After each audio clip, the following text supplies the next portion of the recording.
E aí, gente, tudo bem com vocês? Oi, galera, sejam bem-vindos a mais uma edição do Multiverso. Esse é um programa sobre tecnologia, cultura, esporte e muito mais, produzido pelos acadêmicos do curso de jornalismo do Centro FAG. No programa de hoje, você vai conhecer a tradicional feirinha do pequeno produtor de Cascavel. Já no quadro Tá na Mesa, o Multiverso explorou os sabores do churrasco japonês. E a conversa no Multitalk de hoje é em dobro. Quem conta mais detalhes é a repórter Eduarda Soares, que está na plateia.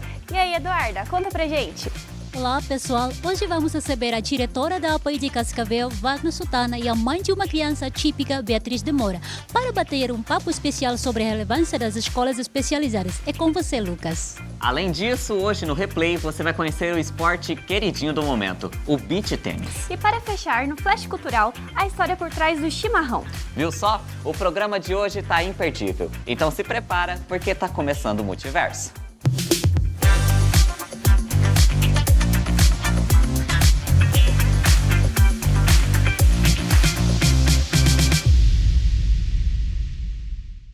Vamos começar o Multiverso com uma reportagem direto de Lindoeste. No Replay, o destaque é o esporte que virou fenômeno em todo o país, o beach tênis. A nossa equipe esteve em uma arena da cidade e mostra o que desperta o interesse do pessoal. O quadro Replay começa agora.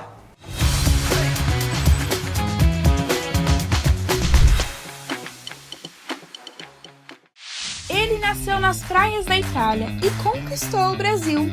O beach tênis virou febre nas areias, um esporte que combina movimento, saúde e muita diversão. Oi pessoal, tudo bem com vocês? Hoje a gente veio até aqui na LJ Arena para conhecer de perto esse fenômeno que vem atraindo cada vez mais praticantes, o beach tênis. E vamos entender como ele vem transformando o lazer da cidade de Lindoeste. Então, o beach tênis foi um esporte que despertou meu interesse, né, para também sair da rotina, porque eu sou mãe, então, como todo mundo sabe, é uma rotina cansativa e vir jogar me deixa mais tranquila e relaxada. A disposição aumenta bastante, tanto que quando a gente iniciou, eu ficava bem cansada e a gente vinha só uma vez na semana. Aí acabou que nós decidimos vir 2 vezes porque estava sendo muito bom para nós e para nossa saúde. É um esporte que dá para competir bem. E também, como eu saio de casa para jogar, dá bastante risada entre as amigas, distração, então é bem confortável, assim, eu gosto bastante de beach tênis. Em entrevista com um profissional de educação física, podemos entender quais são os benefícios do beach tênis para o corpo e para a mente. Articulações, né, os próprios braços, o movimento corporal lateral, as pernas durante o movimento. Dá para começar do zero, mas tem que ter um preparo físico gradativo, né, durante a atividade, para que o atleta possa assimilar a prática do beach tênis. Raciocínio lógico, né, aquela parte onde o atleta tem aquele rápido visualidade da bola, da própria raquete, para poder desenvolver a atividade durante a prática esportiva. Empreendedores como a Ticiane mostram que o beach tênis vai muito além da moda. Ele virou parte do estilo de vida de muita gente. A ideia surgiu de um desejo que eu e meu esposo tivemos sempre de empreender e criar esse espaço de convivência para o esporte, pós o esporte, tem sido muito interessante. O esporte vem crescendo e com ele traz essa energia leve e saudável de união e conexão entre as pessoas. O impacto tem sido muito positivo, Paola. O esporte é um esporte novo e nós queríamos trazer isso para Lindoeste. É um esporte que está começando agora, a aderência dele pelos praticantes, mas quem pratica gosta e recomenda. Mais do que um esporte, o beach tênis é sinônimo de energia, amizade e qualidade de vida. Então, que tal calçar os pés na areia e entrar junto nessa onda?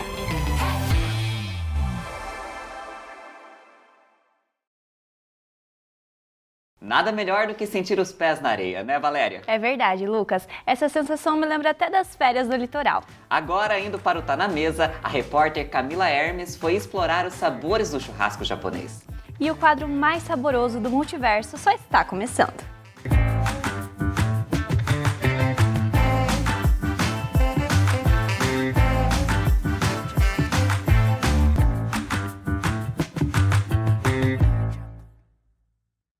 Oi pessoal, no Multiverso de hoje vamos até o Shogun Yakiniku, um restaurante de churrasco japonês. Vamos conhecer?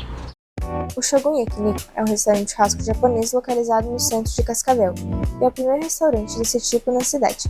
Oferece um rodízio de R$ 159,90 por pessoa, incluindo sorvete. Estamos com o chefe de cozinha, Marcos, né? Estou trabalhando aqui há 6 meses, né? E eu vou estar explicando um pouco aqui do nosso dia a dia, né? Como a gente prepara o buffet para os nossos clientes. Então vou estar falando um pouco dessa parte de produção, pré-preparo, né, do nosso buffet. Então, eu entro aqui, né, às 10h30 da manhã para estar escolhendo os pratos e fazendo a parte da produção para que chegue à noite e esteja tudo impecável, né, tudo montadinho. Então a gente prepara os camarões, né, legumes, carnes, né, para quando os nossos clientes chegar tá tudo perfeito, né, tudo em ótimo estado e visualização, né? Então é isso. E como vocês escolhem os pratos do dia? A gente seleciona, né, no dia a dia, quando a gente põe um item um dia, no outro dia a gente procura intercalar entre um prato e outro, né?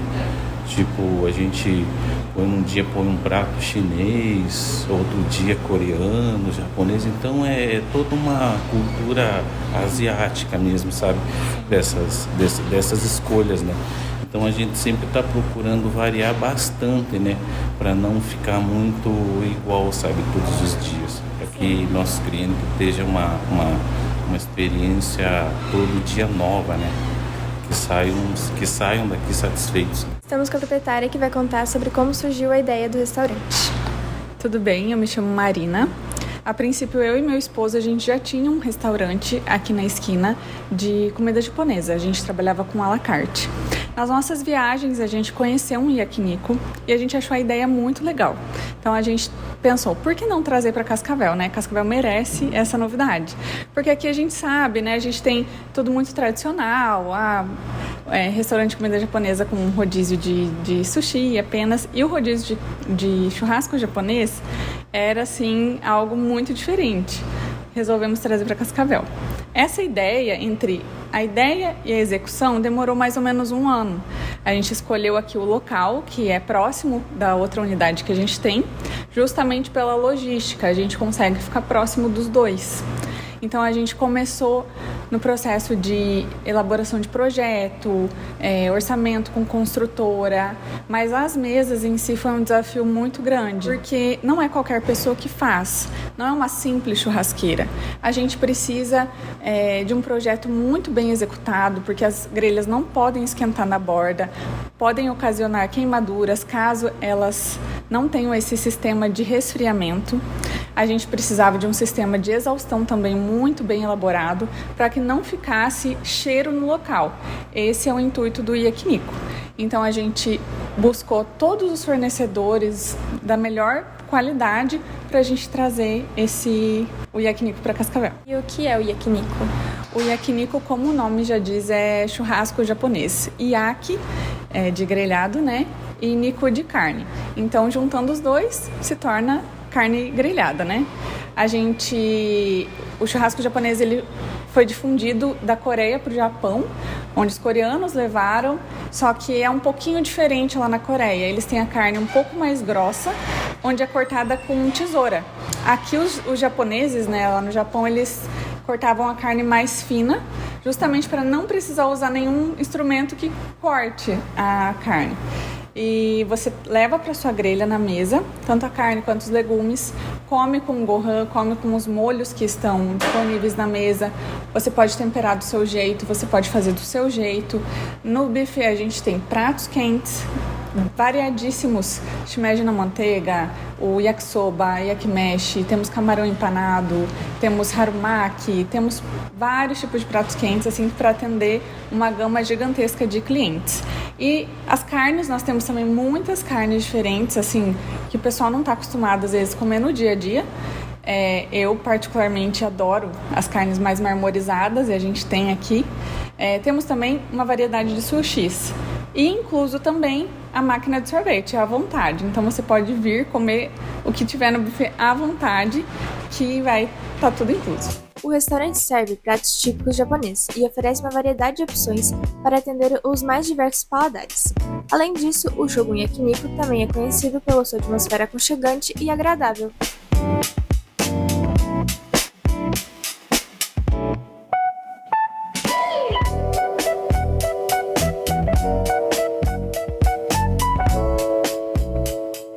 E é isso, pessoal. Ficamos por aqui e volto com vocês no estúdio.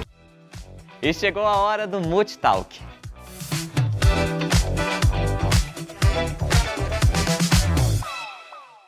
Quem conta mais sobre as nossas convidadas é a repórter Eduarda Soares, que está lá na plateia. E aí, Eduarda, o bate-papo é com quem hoje?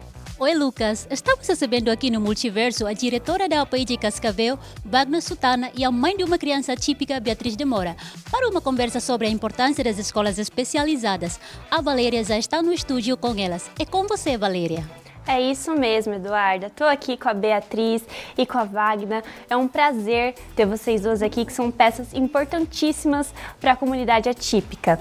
Primeira pergunta que eu gostaria de fazer para vocês é como vocês acham que a APAI contribui para as famílias atípicas e para toda a comunidade de ensino que a gente tem no nosso país? Então, boa noite, Valéria, e a todos que estão nos assistindo neste momento, né?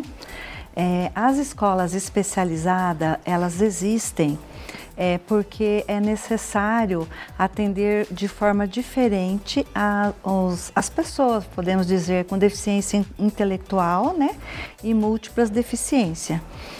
Como são crianças que necessitam de um atendimento individualizado, né, de adaptações curriculares, então eles têm que ter um espaço para eles, um espaço inclusivo para eles, né? Não que a gente não prepare eles para a inclusão lá fora no ensino comum, a gente prepara também, mas tem alunos com grave deficiência que tem que ter um atendimento individualizado, número de alunos reduzido em sala, né? Então, por isso é necessário ter as escolas especializadas. E para você, Beatriz, como você acha que a APAI contribuiu para a sua família? A APAI faz presente desde os 4 meses do João. Assim que ele saiu do hospital, os próprios médicos já indicaram a APAI, tanto para educação quanto para estimulação, né? E ele faz as terapias, frequenta a escola, e a APAI nos acolheu assim, de braços abertos, e tanto o pessoal da escola quanto o pessoal da saúde. Ele faz as terapias quase que diariamente, né? E frequenta a aula 3 vezes por semana. Daí, a partir do ano que vem, ele vai frequentar a aula todos os dias. E ter entrado na APAI foi primordial, assim. Que bom ouvir isso, Beatriz. Seu filho é o João, né? Ele tem 4 anos, como a gente conversou, e você me contou um pouco sobre a sua história. E eu queria que você contasse agora para o Multiverso como foi o processo de descoberta da síndrome do seu filho. Então, o João nasceu prematuro, de 32 semanas. Eu não sabia na gestação. Todos os exames deram normais, né? E pela prematuridade dele, as características da síndrome de Down com o prematuro era muito parecida. Então, alguns médicos falavam que ele tinha síndrome de Down e alguns médicos falaram que ele não tinha síndrome de Down. E só através do cariótipo, né, que é o exame genético, que a gente chegou na conclusão que o João tem síndrome de Down. E foi um susto, assim, um baque, né? Porque a gente acaba passando por um processo de luto. Acredito que qualquer mãe atípica, independente da deficiência, independente da síndrome, é bem difícil, porque a gente quer os nossos filhos perfeitos, né? Então, assim, aquela criança perfeita acabou morrendo, né? E o meu filho, que nasceu para ser o que ele quiser ser, e que hoje eu falo assim, que eu quero que o João seja feliz. Eu não espero que ele seja o melhor da turma ou o melhor profissional em determinada área, né? Porque apesar de todas as limitações dele, ele pode cursar uma faculdade, ele pode dirigir, ele pode votar, né? Então, para mim foi... No decorrer do tempo, assim, eu vi o quanto que a limitação dele não limitava ele, né? E a família acaba crescendo junto com a criança, a gente acaba percebendo que todo mundo tem uma limitação, independente de ter uma síndrome ou não, né? Todos nós temos as nossas dificuldades. Wagner, explica pra gente quais são os métodos de aprendizagens aplicados na APAE. Então, por sermos escolas especializadas, nós trabalhamos por etapa de ensino, né? Então, nós temos a educação infantil, que nós trabalhamos com bebês de 0 a 3 anos e 11 meses, né? Nessa etapa, a gente trabalha a estimulação essencial, que é chamada. Então, trabalha-se as fases da criança, do bebê até 3 anos e 11 meses. A questão do falar, que é a parte motora, a questão do engatinhar, do andar, a questão da fala, que é a comunicação, né? Entra também não só na parte pedagógica, mas a parte de terapia com fonoaudiólogos, para a criança aprender a falar, né? A parte também entra a parte da fisioterapia junto com a escola, que caminha tudo junto, a parte motora, também daí a parte pedagógica, que daí através do brincar, a professora explora cores, formas, tamanho, tudo isso dentro da estimulação essencial. Aí, completando 3 anos e 11 meses, a criança vai para a pré-escola, né? Daí que são para crianças de 4 a 5 anos, ali já começa o início da alfabetização. Daí a professora já vai trabalhar o alfabeto, números, formas também continua, né? Para tentar com que a criança comece a adquirir o conhecimento da aprendizagem, da leitura e da escrita nessa fase. Daí, a partir dos 6 anos, a criança vai fazer o ensino fundamental. Então, dentro da nossa escola lá na PAI, tem o primeiro ciclo, que são 4 etapas, né? 4 anos, cada ano é uma etapa. A criança, ela fica no primeiro ciclo até com 9 anos para 10 anos. Aí passa para o segundo ciclo, que corresponde ao segundo ano do ensino comum, né? São 6 anos, 6 etapas. Por que de 10 anos entre o primeiro e o segundo ciclo? Porque a nossa criança, pela deficiência intelectual, tem que ter uma temporalidade maior para a aprendizagem. Não é igual uma criança dita normal, que ela vai aprender no 1 ano, 2 anos. A nossa criança, ela demora um pouco mais para aprender. A criança que aprende, que se alfabetiza no decorrer desses 10 anos, a gente vai incluir ela no ensino comum. Porque a criança alfabetizada, ela não poderá ficar conosco, porque o nosso objetivo também é fazer com que a criança aprenda, se alfabetiza, né? Leitura, escrita, então a gente inclui ela no ensino comum. Mas nós temos uma clientela de alunos com deficiência intelectual, com múltiplas deficiências, né? Que muitas vezes não vai conseguir adquirir essa alfabetização. Então, daí esse aluno, que já passa a ser um jovem com 15 anos, né? Começa a frequentar a nossa educação de jovens e adultos, que também é parte escolar, de 1º a 5º ano, né? E daí ali dá-se uma continuidade no que ele aprendeu no ensino fundamental, e também a gente trabalha junto com atividades práticas, manuais também, porque daí já vai ficando um adulto, já vai ficando um idoso, né? E não tem terminalidade, então nós temos aluno ali até de terceira idade, com 70 anos, né?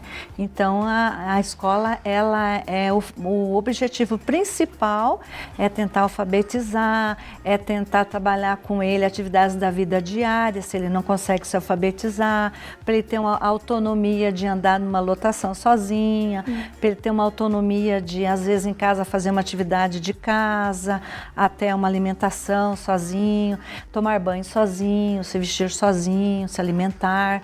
Então a gente faz um trabalho ali desde bebezinho até estando conosco lá, nós estamos trabalhando. É importante salientar que a PAI, ela traz o ensino regular também, né? Então, o correto é falar como a senhora diz mesmo, né? Ensino comum das escolas que são para crianças atípicas, típicas ou neurotípicas, né? E eu queria que você me detalhasse um pouco mais sobre os tratamentos que tem na APAE. Eu fiquei sabendo que lá tem até terapia com cavalos. Eu achei isso muito legal. Então, assim, a APAE, ela é uma associação, né, de pais, amigos dos excepcionais. Ela mantém lá dentro 3 setores, que daí é a educação, que é a escola, e daí o setor de saúde, que são as terapias, e também a assistência social, que também depois a gente pode falar um pouquinho sobre isso. Então, a parte da saúde, nós temos várias terapias, porque a criança que está conosco, o jovem, o adulto, ele necessita também de ser atendido na parte da saúde com terapias, né? Então, daí lá dentro nós temos fisioterapeutas, vários. Por quê? Porque para trabalhar com hidroterapia que nós temos lá dentro, tem que ser o fisioterapeuta, porque é a parte motora, né? Para trabalhar a ecoterapia, que é a terapia no cavalo, também tem que ser um fisioterapeuta, porque trabalha postura, equilíbrio, né? Também tem a psicóloga que trabalha lá na ecoterapia, também tem toda a parte emocional da criança, né?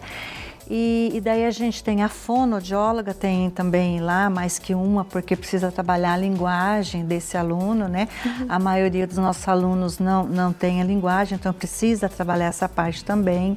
Nós temos também a terapeuta ocupacional, que também é chamada de TO, que trabalha a parte motora fina dessa criança, porque vai precisar pegar um lápis, né, para escrever, então trabalha a coordenação motora fina.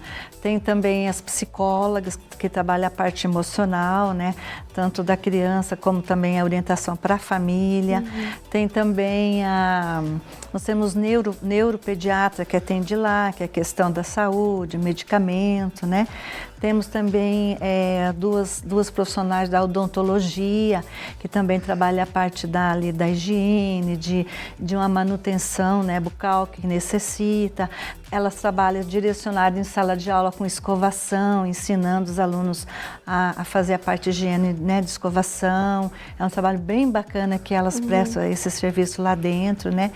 Tem também assistente social que recebe as famílias para fazer anamnese, né, para saber desde o nascimento dessa criança, antes de entrar para nós, como que foi, gestação, parto, porque a gente também precisa saber por que essa criança tem essa deficiência, né? Então tem essa parte também, a assistência social na área da educação lá dentro também. Então é necessário para melhor desenvolvimento do aluno ter os atendimentos de saúde, de terapia e também a parte da escola. E as nossas terapias, elas são atendimento pelo SUS, né? É um atendimento gratuito, onde o filho vai para a escola, que também é gratuito, e ao mesmo tempo para o setor de saúde para as terapias. Muito interessante a gente saber disso, que a APAE ela é multidisciplinar, né? Isso. Isso é muito importante para a nossa sociedade. Eu fiquei sabendo que a gente tem uma perguntinha na plateia. Isso mesmo, estamos aqui com a Paula. Wagner, quais são as principais formas de manutenção e financiamento da instituição? Nós temos convênio com o Estado do Paraná, né, que passa recurso para nós. Esse convênio, ele passa recurso financeiro para profissionais e também para custeio, né? Então, dentro dessa questão de profissionais, vem a verba para pagamento de professores, auxiliares de sala, porque lá dentro não tem como a gente trabalhar sem auxiliar, né? Precisa, porque a maioria dos alunos são dependentes, né? Daí tem o quadro de serviços gerais, tem o quadro das merendeiras, temos o quadro administrativo, porque a nossa APAE é de grande porte, então nós temos mais de 200 funcionários lá dentro, né? Então são muitos funcionários, então a gente precisa e temos esse convênio com o Estado. Temos também convênio com o município também, que é para repasse profissional e também custeio, né? Porque a gente precisa de uma reforma, a gente precisa de um conserto, é grande, então diariamente são vários itens que a gente tem que ter esse recurso. Só que esses dois recursos que que nós temos, esses 2 convênios, não é o suficiente para manter o porte da nossa entidade. Por quê? Porque nós temos, por exemplo, a ecoterapia, a gente tem, mas é recurso próprio. Então, é difícil uma PAI no Paraná que seja igual a nossa PAI de Cascavel, porque nós temos todos os atendimentos necessários que a criança com deficiência intelectual necessita, né? Então, a gente, por ter um valor de recurso próprio mensal, a gente faz muitas promoções, né? Toda a comunidade de Cascavel sabe, a gente faz promoção de pizza, a gente faz corrida durante o ano, bazares, quase todo final de semana tem bazar lá dentro, para a gente arrecadar verba para manutenção que é de recurso próprio. Temos também telemarketing, né, que entra em contato com a população de Cascavel para poder nos ajudar, para a gente continuar mantendo e para a gente ter um atendimento de qualidade lá dentro, porque senão, se a população não nos ajudar, a gente não tem um atendimento de qualidade lá dentro. Vem outras famílias de outros estados nos procurar, né, Beatriz? A Beatriz está sempre lá dentro, sabe disso. Vem de família de outro estado que fica sabendo da nossa PAI, do atendimento de qualidade que a gente oferta, a né? PAI de Cascavel é referência. Referência. É uma das melhores, né, do Paraná até nível de Brasil. Então a gente recebe famílias que se mudam para cá para atendimento aqui da nossa PAI. A PAI é uma grande confraternização, né? E Beatriz, como a PAI te deu suporte, principalmente no início desse processo de conhecimento sobre síndrome de Down? Porque a gente sabe que é importante a gente se informar, né, sobre o que um familiar nosso tem. Eu imagino o quanto foi crucial para vocês. Sim, a PAI, no primeiro momento que eu cheguei lá, me acolheu de uma forma assim que eu jamais imaginei, porque quando a gente passa na frente da PAI, a gente pensa, ai, coitado de quem tá lá dentro, né? Mas na verdade, quem tá lá dentro que sente dó de quem não conhece esse lugar que é muito especial. Então eu fui muito bem acolhida, minha família foi muito bem acolhida e o João tá do jeito que ele tá agora evoluindo, graças à PAI, né? Por ele ter começado com 4 meses e agora ele tá com 4 anos já. Então ele nem sentava, né? O pescocinho nem tava durinho ainda e agora ele já caminha. Então a gente acaba virando uma família mesmo, né? Com as mãezinhas, com os funcionários, que a gente acaba conhecendo cada um que vai passando lá pela gente. E a PAI foi fundamental. Quais foram as principais diferenças no comportamento do João desde que ele entrou na PAI? Ele passou por muitas etapas, né? Por ter começado muito cedo, então assim,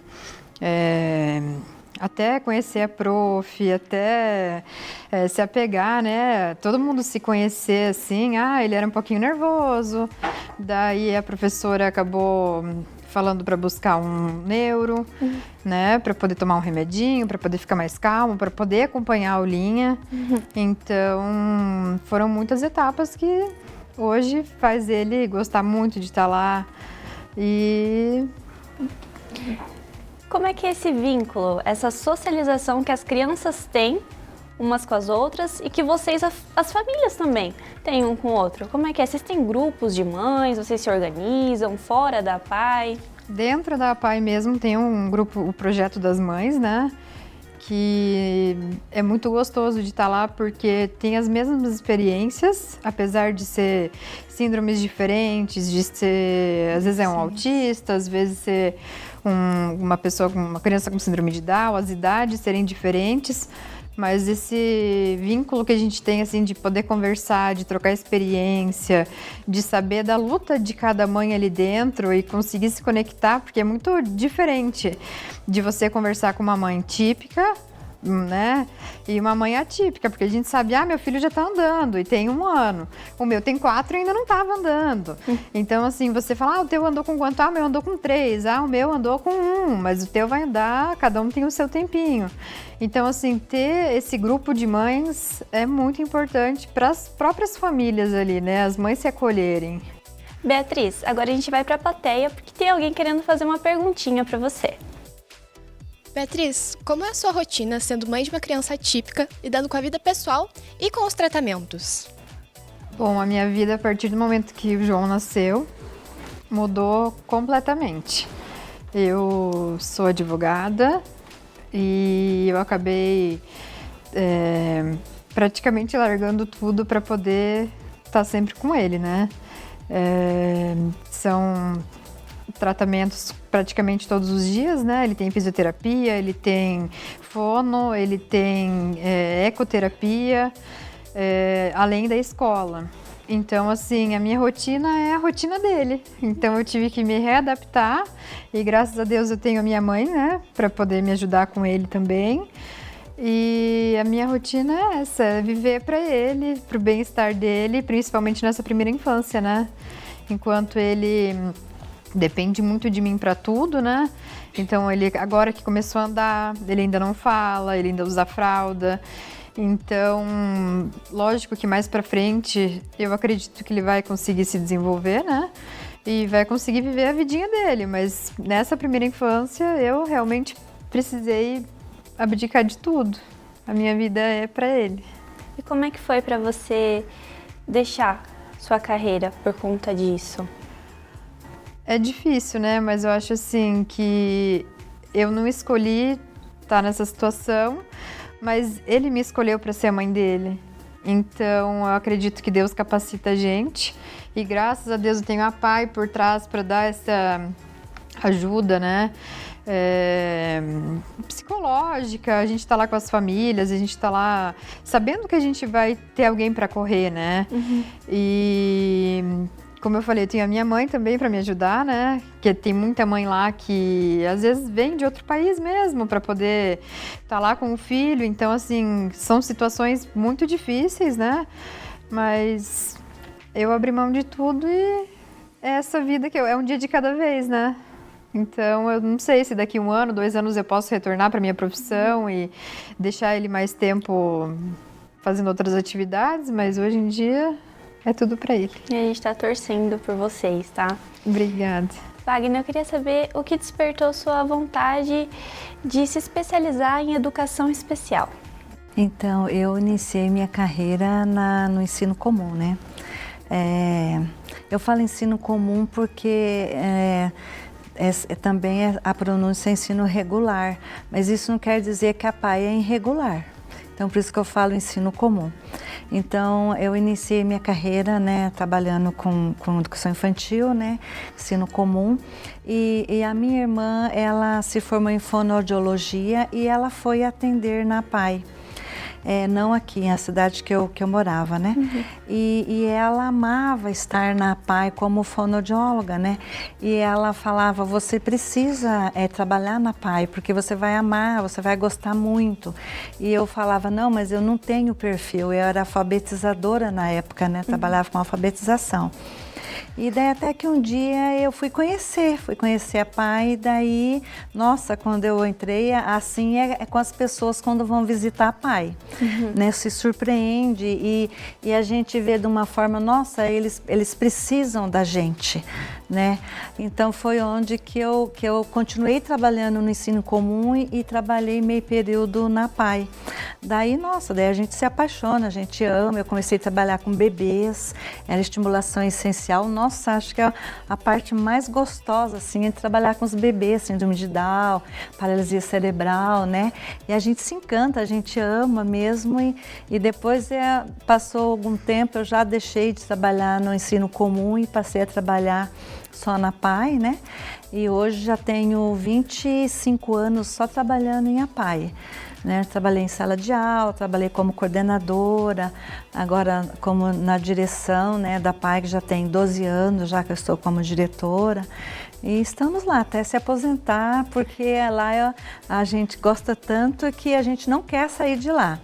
E quando uma pessoa começa a trabalhar lá, um profissional que não se identifica, não fica lá. Já sai, né, vai procurar outra coisa, mas a maioria que entra como professor fica, ama, não quer sair.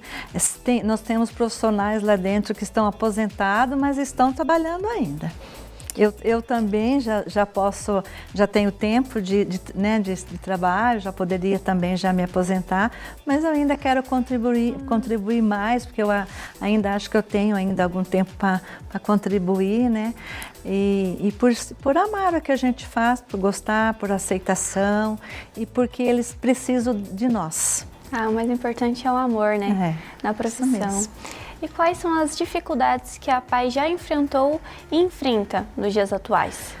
Então, a gente tem períodos, né, assim, durante a PAI de Cascavel tem 54 anos, né?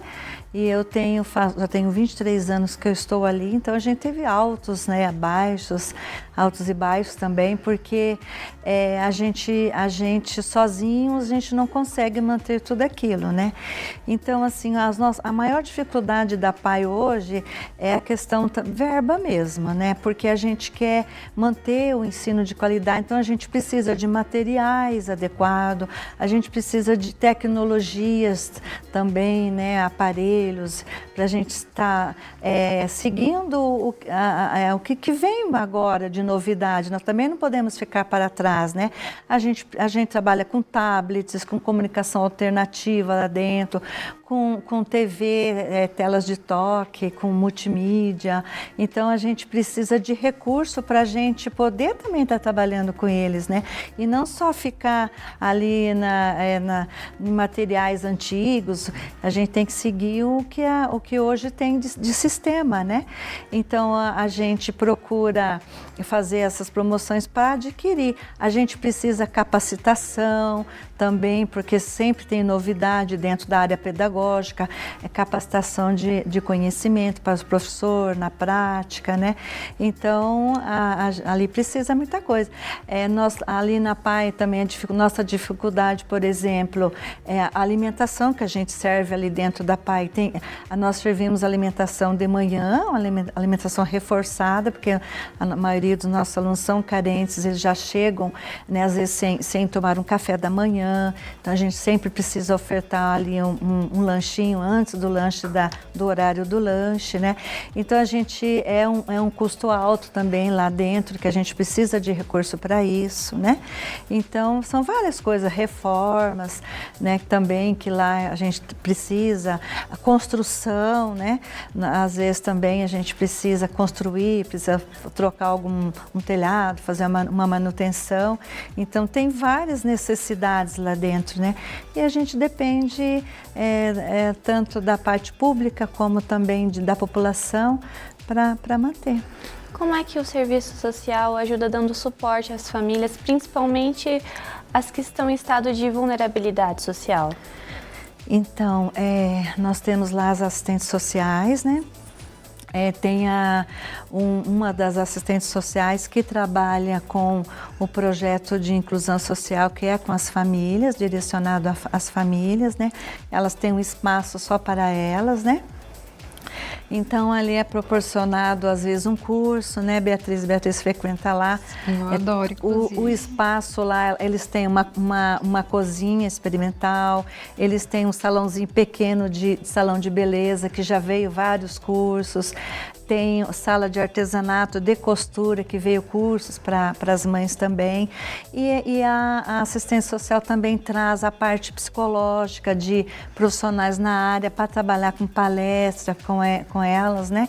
Até porque elas também precisam dessa ajuda psicológica. Muitas mães chegam desestruturadas, precisando de apoio psicológico, apoio familiar, apoio de outra mãe para ajudar.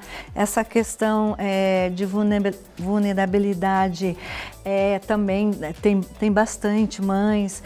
Nós recebemos cestas básicas que às vezes é direcionado, é feita uma visita, é feito encaminhamento para a rede municipal, para essa família, onde ela deve procurar apoio também na rede ou na unidade básica de saúde também, né? Então tem todo o encaminhamento que é feito pela assistente social, né? Inclusive uma uma carteirinha de passe livre para poder circular, porque elas moram longe da PAI, a mãe também não tem condição de pagar um passe livre, daí precisa essa carteirinha passe livre, que daí é com acompanhante, que a mãe possa transitar pela cidade, né, pela lotação, pelo ônibus urbano com essa carteirinha.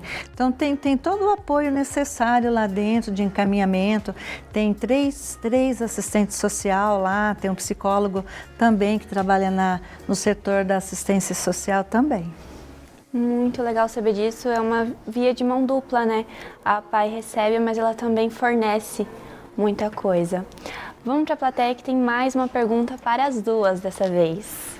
Isso mesmo, estamos aqui com a Camila. A educação especial mudou a perspectiva de vocês sobre a aprendizagem de sociedade? Com certeza. A educação especial, ela é literalmente especial para cada aluno, né? Ter uma educação especializada mudou completamente a minha família, porque se eu fosse colocar o João numa escola regular, ele não teria toda essa evolução que ele teve durante toda a vida dele, né? Durante esses 4 anos. Então, a PAI foi fundamental desde quando eu descobri a síndrome de Down dele. E perante a sociedade, eu acredito que muita gente deveria conhecer a PAI. Até acredito que vocês deveriam ir lá um dia, né? Do mesmo jeito que eu e a Wagner viemos até vocês. Ir lá conhecer e ver o quão especial é cada aluno, cada família, cada funcionário que tem lá dentro, porque é necessário essa interação entre a sociedade e a escola especial, né? Porque tem muita piadinha também, estuda na PAI, é aluno da PAI. E não é assim, a gente vê que é muito amor, que é muito carinho, que a gente tem muito a oferecer também. Tanto as crianças quanto quem trabalha lá, é tudo muito bonito. Então, acredito que a escola especializada ela foi fundamental na minha vida, na vida do meu filho e de todas as famílias que estão lá. Para você, Wagner? Eu concordo com a Beatriz. Os nossos alunos, eles amam estar lá. Eles chegam felizes, eles não querem férias, eles querem que esteja aula o tempo todo. Por eles, pelas famílias também, né? As famílias também gostariam até que se fosse o dia todo, porque lá eles são felizes, né? Ser integral, né? De manhã e de tarde. Sim, nós procuramos assim, como são alunos que não têm muito uma interação social, então a gente procura fazer passeio com eles, levar eles já levamos eles em empresa, cartório, prefeitura, Câmara de Vereadores, vários espaços para eles conhecer, já que eles não têm essa oportunidade. E também a gente faz questão de levar para mostrar também para a sociedade quem são os nossos alunos, ainda tem muito preconceito, né, até de chegar perto do nosso aluno, de conversar com o nosso aluno. Não é assim. Se um dia vocês tiverem a oportunidade de ir lá, eles são carismáticos, eles gostam de vir, de conversar, de perguntar de você, né? Tem muito a oferecer. Nossa, sim, é uma troca muito grande, né? Então, tanto para eles como para a sociedade, por isso que é importante a ida das pessoas até lá. E todos que vão lá se surpreendem com todo o atendimento que nós temos lá, né? Então, eu acho assim, é uma troca, né? Entre a escola ali especializada com a sociedade. Muito legal a participação de vocês aqui nesse programa. Queria agradecer novamente pela disponibilidade, e é importante a gente ter uma mãe atípica aqui em seu lugar de fala, uma diretora pedagógica em seu lugar de fala, para a gente misturar o técnico com o emocional, com a realidade, né? Muito obrigada. Nós que agradecemos o convite e eu fico muito feliz de estar aqui hoje. Eu também gostaria de agradecer e espero que a gente tenha contribuído, né? E quando precisar, estamos à disposição. Realmente, as escolas especializadas como a PAI são cada vez mais essenciais. Isso mesmo, Lucas. Seguindo com o multiverso, a repórter Luarda Goulart vai mostrar a história do queridinho do sul do Brasil, o chimarrão. Começa agora o quadro Flash Cultural.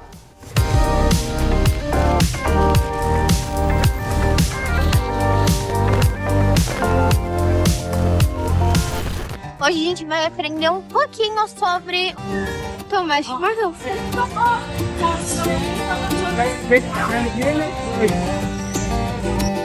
O tererê, o chimarrão, a erva mate está há séculos na história do nosso continente e na história do Paraná. Durante esses muitos anos, ele foi ganhando novas formas de consumo e identidades para quem o consome. A história dele está enraizada na tradição guarani, que já consumia a erva antes da chegada dos colonizadores. No século XVI, os jesuítas entraram em contato com a bebida nas antigas terras de Guaíra, no atual Paraná. Inicialmente, eles proibiram o consumo da bebida considerando a erva maléfica. Embora no século XVII passaram a incentivar o uso para combater o alcoolismo no estado. No século XIX e XX, a erva mate se tornou uma das maiores representantes da economia paranaense, tornando assim o chimarrão um símbolo de tradição e cultura do nosso estado. A partir de então, outras culturas foram introduzidas no Paraná, como o café, que gradualmente suplantou a erva mate como principal produto de exportação. O Rio Grande do Sul abraçou a erva mate e se tornou o símbolo da bebida, mas o Paraná não perdeu sua conexão com a planta, que inclusive está presente em nossa bandeira. Atualmente, o Paraná tem retornado à produção de erva mate de qualidade, com diversas empresas do setor atuando com sucesso no estado. Desde pequena eu vejo meus pais e meus familiares tomando chimarrão, mas há muito pouco tempo eu aprendi a fazer a cuia e tomar ele de verdade. Vocês aí em casa já sabem? Então fiquem aqui porque agora eu vou ensinar vocês.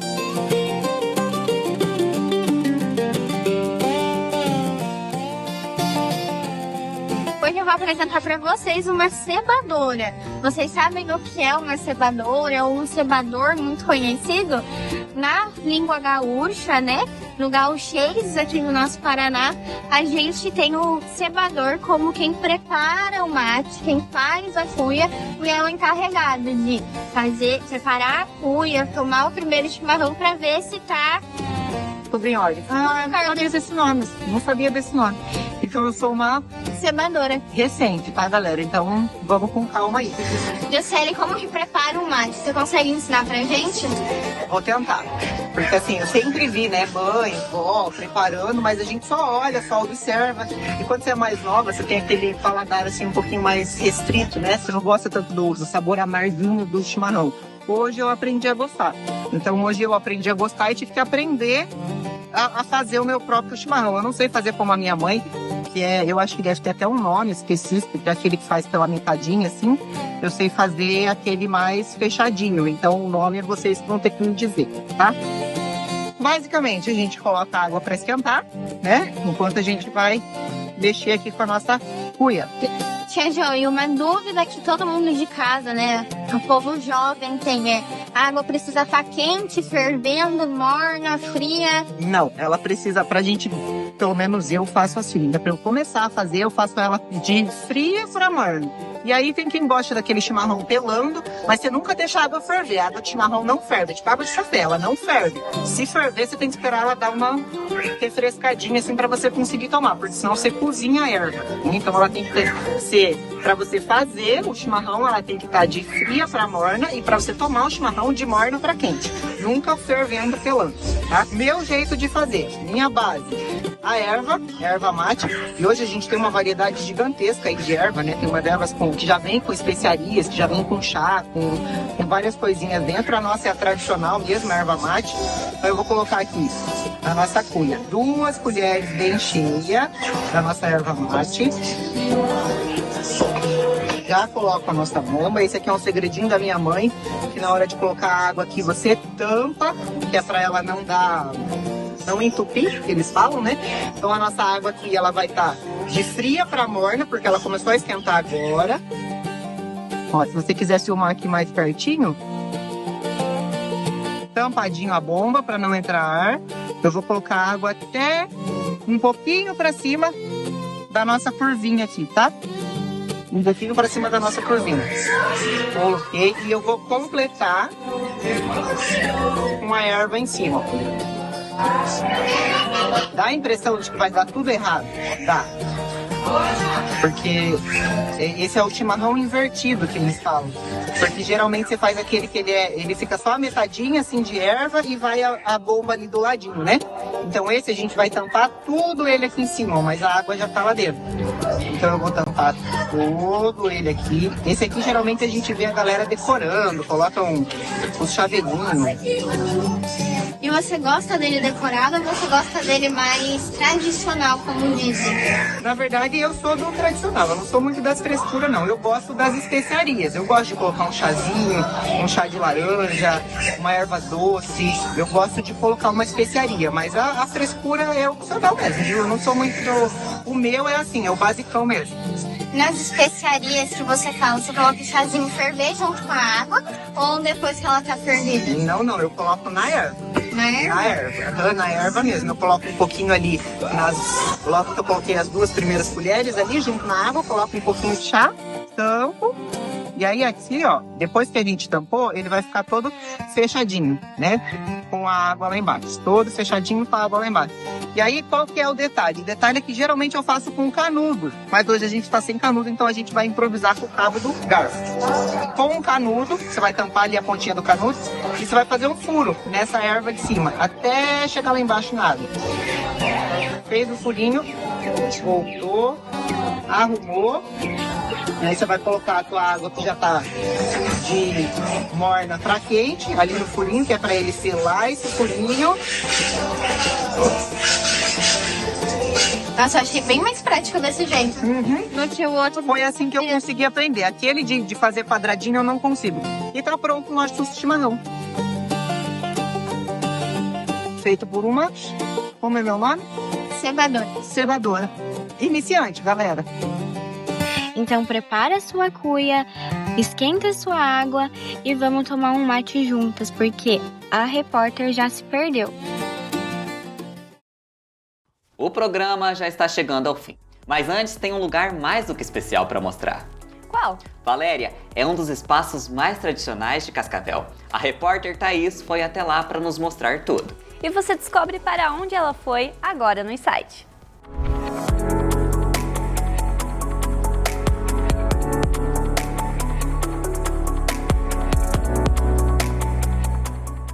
Oi pessoal, bem-vindos a mais um Insight e no quadro de hoje nós vamos lá na Feira do Produtor, vem comigo? A Feira do Produtor em Cascavel é um evento tradicional que acontece principalmente na Praça Wilson Joffre, oferecendo produtos de agricultura familiar como frutas, verduras, queijos, pães e artesanatos. Nós temos uma banca aqui na feira, aqui é uma van improvisada aqui. E como que é o nome da banca de vocês? A nossa banca aqui é por números, está aqui na feira, sabe? É número 56. E vocês têm uma loja além daqui da feira ou é só na feira que vocês trabalham? Então eu vendo nas redes sociais também, sabe? Daí eu tenho a horta assim no Facebook e no Instagram, né? Tá como Horta Cascavel daí. E por que vocês decidiram vir trabalhar aqui na Feira do Produtor? Olha, o contato direto com o público não tem, assim, a gente gosta de ter esse contato, né? Por isso que a gente vem aqui daí. E assim para arrumar novos clientes também, né? Entendi. E você acha que a Feira do Produtor ajudou vocês nesse negócio de vocês do trabalho? Sim. Na verdade, a feira ela serve para incentivar, né, todos que estão aqui, né? Então, desde artesanato, assim, né, para a gente poder evoluir também, né? É um ponto de encontro que valoriza o produtor local e a comunidade, com atividades de lazer, praça para crianças, música e opções gastronômicas. Por que vocês decidiram começar a trabalhar aqui na Feira do Produtor? Por causa que, na verdade, já é de família, né? Daí, como foi passado do meu pai pra gente, aí a gente deu continuidade.